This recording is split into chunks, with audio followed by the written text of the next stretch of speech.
کہ خمیازہ آج آپ بکت رہے ہیں. کچھ بھی نہیں کلاشنکوف کلچر آپ جتنی بھی لیکن سارا کچھ تو آپ فوج کے اوپر آ سکتے ہیں نا. سارا 1999 فلڈز آتے ہیں, مشرف نے کیا فلڈز آتے ہیں, فوج جا کے سارا کام کرتی ہے. ٹھیک ہے, پریزیڈنٹ جا کے انگلینڈ بیٹھا ہوتا ہے, میں فلڈز کی بات بھی صحیح ہوتی ہے. اس وقت یہ کلیم کرتے ہیں کہ جی اگر یہ ہمارا ادارہ ہے نا, یہ اچھا کام کر رہا ہے تو ہم کر رہے ہیں, یہ ہمارا ادارہ ہے. اگر ادارہ مشکل میں ہے تو آپ کی طرف سے نہیں دیکھو, ادارے کو حکومت کے انڈر ہونا چاہیے. یہ تو نہیں کہ ایک ادارہ آ کر ایک سول گورنمنٹ کو ختم کر لے, جیسے 1977 میں ذوالفقار شہید ذوالفقار بھٹو کی حکومت کو ختم کی, 99 میں میاں صاحب کی حکومت کو ختم کر دی, پھر آ کر وہ بیٹھ جائے. لیکن ابھی حکومت خاموش ہو کے وہ حکمران بن جائے.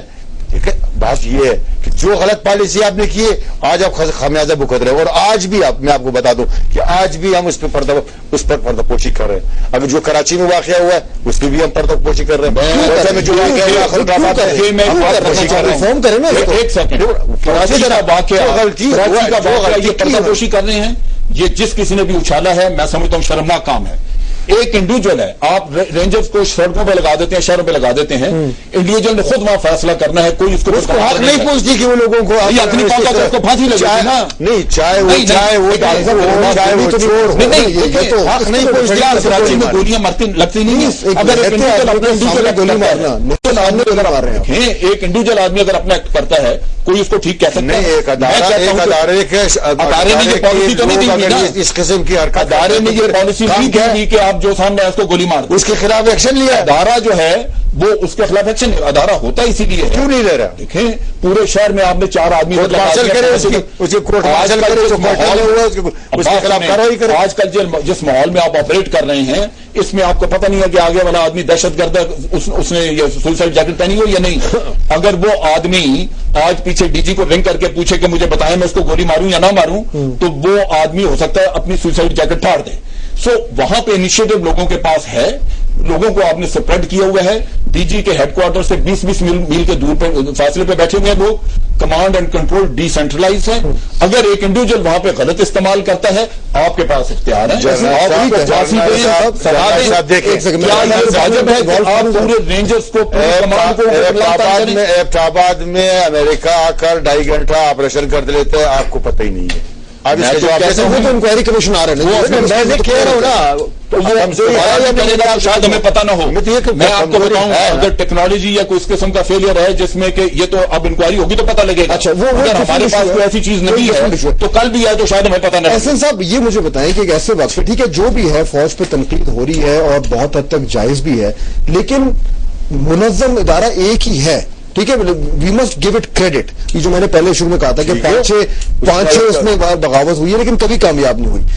ایسے وقت پہ نون لیگ کو اتنی اسٹرانگ پوزیشن لینی, اتنی کڑی تنقید کرنی, یہ وقت بنتا ہے. دیکھیے پہلی بات یہ ہے کہ میں اس تاثر کو مکمل طور پہ کلیریفائی کرنا چاہتا ہوں. مسلم لیگ نون کوئی فوج کے خلاف نہیں ہے. ہم فوج کے ادارے کا احترام کرتے ہیں, ہمارا نیشنل سیکورٹی کا ادارہ ہے. اور لیٹ می سے اس وقت بھی جب ہم یہ پروگرام کر رہے ہیں ہزاروں جوان اور افسر ہیں جو اس ملک کی سرحدوں کے لیے اپنی ڈیوٹیز دے رہے ہیں. کوئی گلیشیئر سیاچن پر بیٹھا ہے, کوئی کوسٹل اس میں لائن پر بیٹھا ہے, کوئی ایسٹ اور ویسٹ بارڈر پہ ہے, کوئی کسی مورچے میں ٹرائبل ایریا میں بیٹھا ہے. We are all proud of them. اور یہ ہمارے ملک کے لیے ایک اثاثہ ہے.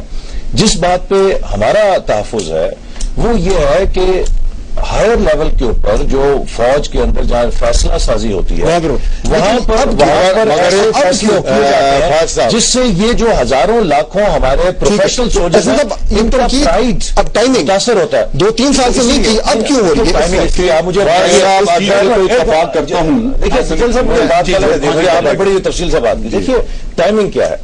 2 مئی کا واقعہ ہماری قومی تاریخ میں 71 کے بعد ایک سب سے بڑا شوق آیا کہ جہاں ہمیں لوگوں کو یہ پرائز تھا کہ we are a nuclear power اور ہم شاید ہمارا ڈیفنسز انوینسیبل ہے. تو جب ہم صبح کو چلا کہ ایک غیر ملکی فوج 2 گھنٹے ثانیہ ہوا, لہذا آپ جب کسی انکوائری کا مطالبہ کریں گے, آپ جب کسی کریکٹیو ایکشن کا مطالبہ کریں گے اسی وقت کریں گے. جب مطالبہ بہت آگے چلیے, ہم تو نہیں بات کر رہے ہیں, مطالبے سے بہت آگے باتیں کر رہے ہیں. کیا بات ہوئی, ہم نے 1965 سے کوئی سبق نہیں سیکھا. ہم نے 1971 فوج کے خلاف بات کریں, ہم نے کارگل سے کوئی سبق نہیں سیکھا, کے خلاف یہ جو ایک تسلسل ہے بلنڈرز کا, اب وقت آ گیا ہے کہ ہم ان کو اینالائز کریں. انڈیا میں اگر کارگل کے بعد انہوں نے کمیشن بنایا, کیا غداری کی انہوں نے, اگر اس کی اجازت لیکن یہ کون سی اخلاقاً, کون سی انسانیت, کون سی قانون آپ کو اجازت دیتے ہیں کہ اگر ایک کیپٹن کسی ڈاکٹر کے ساتھ ریپ کرے ڈیرہ بگٹی میں, اور اس کے خلاف اگر اس علاقے کے نواب اور ایک ٹرائبل نواب نے جھوٹ بولا, اگر نواب یہ کہے کہ اس کی یہ پلیز ایک بات کریں, آپ غلط بات کر رہے ہیں. اگر اس کے خلاف ہے کہ اس کے خلاف اس قبائلی نظام کے تحت اس کے خلاف مقدمہ چلنا چاہیے, آپ اس کیپٹن کو خلاف کارروائی بھی نہیں کرتے ہیں, اس ڈاکٹر کو بھی اور اس کے شوہر کو بھی ملک سے باہر لے جاتے ہیں, اور اس کے ساتھ 85 سال کی عمر کے ایک شخصیت جو کہ وزیر اعلیٰ رہا ہے, گورنر رہا ہے, اور اس علاقے کی بہت معتبر شخصیت ہے, اس کے خلاف آپ جا کے کارروائی کرتے ہیں اور اس کو صحیح کرتے ہیں. پالیسی ہے یا نہیں؟ یہ بالکل آؤٹ آف دا کانٹیکسٹ گھسیٹ رہے ہیں ایک بات کو جو کہ غلط ہے, بالکل لغو ہے. اس باتوں کے خلاف انکوائری سے واقف ہوں. وہ کیپٹن کے اوپر انہوں نے الزام عائد کیا تھا فوج کو ملائن کرنے کے لیے, کیونکہ وہ سوئی میں بیٹھی ہوئی تھی اور ان کو تکلیف ہو رہی تھی کہ سوئی میں کیوں بیٹھے ہوئے. لیکن میں بتاتا ہوں, مجھے سارا پتا ہے, مجھ سے بعد میں بات کریں, میں بتاؤں گا. لیکن میں ایک چیز بتاؤں, میں واپس آنا چاہتا ہوں, یہی تو چکر ہے. میں بات کروں گا, حسن اقبال صاحب نے جو بات کی ہے, انکوائری کروانا بالکل ضروری ہے. میں آج بھی ان سے التماس کروں گا کہ آپ انکوائری کروائیں کارگل کی. اس کارگل ایک انسیڈنٹ ہے جس نے ہمارے ملک کی تاریخ کو یہ اس کی بات نہیں کرتا.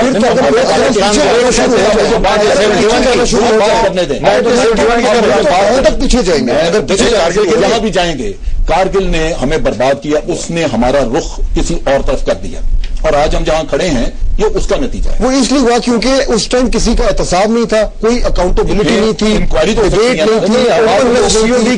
پیپلز پارٹی نہیں کر رہی, ہم نے تو مطالبہ کیا ہوا ہے. اور ایک بات جن صاحب, صرف ایک بڑی لوگ زندہ ہیں. آپ نے جو ابھی بات کی نا کہ فوج میں لوگ تبلیغی جماعت میں بھی جاتے ہیں, وہ ادھر بھی جاتے ہیں, دیکھیے ایک distinction between religiosity and extremism یہ ہمیں کرنی پڑے گی. ایسا نہ ہو کہ ہم مذہبیت کو انتہا پسندی کر دیں. مجھے ایسی بھی اطلاعات ملی ہیں کہ ایک ایسا ماحول بنایا جا رہا ہے کہ جہاں جن لوگوں کا پروموشن بورڈ ہوتا ہے وہ بچوں کو کہتے ہیں کہ یار مسجد میں نماز نہ پڑھو جا کے, کوئی ہم پہ ٹھپا نہ لگ جائے کہ ہماری انٹیلیجنس. میں آپ کو اس طرح کے جو واقعات ہیں وہ بھی ایک رد عمل پیدا کرتے ہیں. لہٰذا درست ہمیں ان چیزوں کو ایک نارمل طریقے سے ہینڈل کرنا چاہیے. اور جو مذہبیت اور انتہا پسندی کون کرے گا ہینڈل؟ Society every one. فوج کی فوج کی قیادت کو اپنی سطح پر, سیاست دانوں کو اپنی سطح پر, اور حکومت کو اپنی سطح پر. لیکن ہمارا المیہ یہ ہے کہ اگر ایک ایسی حکومت ہوگی کہ جو کرپشن میں ملوث ہے, مس گورننس میں ہے, انجسٹس میں ہے, وہ یہ فیصلہ نہیں کر سکتی. وہ مورل ہائی گراؤنڈ نہیں ہے کہ وہ ایک نیا مورل ہائی گراؤنڈ ہے کس کے پاس. نون لیگ سے جو مجھے شکایت ہے وہ یہ ہے کہ انہوں نے جو تنقید کی آرمی پہ وہ ایکسیسو تھی. انکوائری ڈیمانڈ کرنا ان کا رائٹ ہے, وہ میرا بھی رائٹ ہے, لیکن جو تنقید یہ کرتے رہے آؤٹ آف دی کانٹیکسٹ, وہ وینم تھا. جو مجھے یہ لگ رہا تھا کہ جو مشرف نے ان کے ساتھ کیا اس کا وینم یہ باقی پوری آرمی بات سنیں, مجھے بات کرنے دیں. اور یہ جو چیز ہے یہ ڈیمیجنگ ہے. آپ یہ دیکھیں کہ میاں صاحب نے اتنا ٹائم نہیں دیا, کرپشن جو ملک کھایا گیا. آج آپ کرپشن کی بات کرتے ہیں, زرداری صاحب آپ کرپٹ ہیں, جب ادارے میں کسی میں بچا کچھ نہیں, میاں صاحب بیٹھ کے ان کی بعد میں جب ان کے پاس زرداری صاحب کو لایا کون ہے؟ زرداری صاحب سے NRO کس نے مجھے چھوڑ دیں, فوج نہیں کی نا.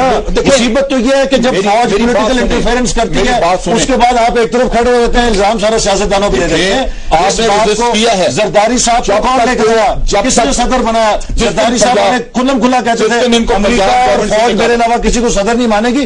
یہ بات نہ کریں. بات یہ ہے کہ ہمیں نیشنل اداروں کا احترام ہے, ہمیں فوج کا بھی احترام کرتے ہیں, پروفیشنل ایکسیلنس. مشرف نے آپ کے ساتھ ہم نے فوج سے دشمنی نہیں کی, فوج سے دشمنی کی ہے مشرف نے, مشرف جیسے حکمرانوں نے, جس نے فوج کو یہاں کھڑا کر دیا کہ لوگ وردی پہن کے شہروں میں نہیں جا سکتے. مشرف کو پکڑے. ہم تو چاہتے ہیں کہ فوج پاکستان کا پرائڈ بنے, ہر پاکستان کا سیاسی ورکر اس کی حمایت کرے.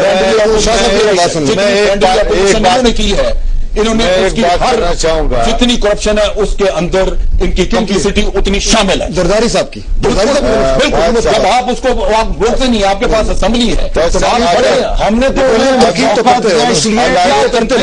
ہمارے فرض انہوں نے پنجاب گورنمنٹ سے نکالا, میاں صاحب اور سارے گلے پھاڑ پھاڑ کے زرداری صاحب یہ جوا نہیں چلے گا, یہ فلانا نہیں چلے گا. اچھا 6 مہینے بعد ہی ڈنڈے لے کے آ جاتے ان کے خلاف. فلاں تو جھوٹوں کا آئی جی ہے صاحب, 6 مہینے بعد حکومت واپس ملی نہیں, 6 مہینے بعد ہی ڈنڈے لے کر آ جاتے. حکومت ملی, آپ نے انہیں اقتدار دیا, آپ انہیں اقتدار میں لائے, ہمارا فرض تھا کہ انہیں اتنی اسٹیج دیں کہ وہ دکھائیں. شاہ صاحب فوج صاحب دیکھیں, میں یہ کہتا ہوں کہ ان کو بالکل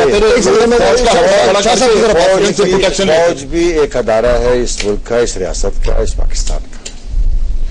ہمیں حق پہنچتی ہے کہ اب اس پہ تنقید کریں.